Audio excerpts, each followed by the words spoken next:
You have several options when selecting a food dish for your cage.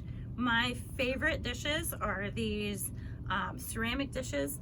I like them because they're heavy, they stay put, the hedgehogs do not flip them over, toss them around, anything like that.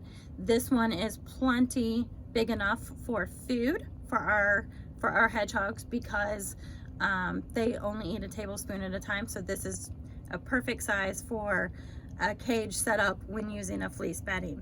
If you have a fluffy bedding, which we have in our cages, you might want to consider the 4-inch crock instead of the 3-inch crock because that will help prevent bedding from getting mixed in with the food. That's just a personal preference as far as crocks go. I have seen where people scatter the food throughout the cage and don't use a dish because the theory is that the hedgehogs can forage about the cage and look for their food.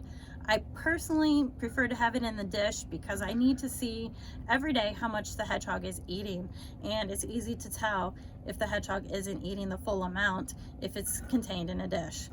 Another option is a plastic dish, or I've even seen ramekins that are a little bit heavier than the plastic. Disadvantage of this is that the hedgehog can easily tip it.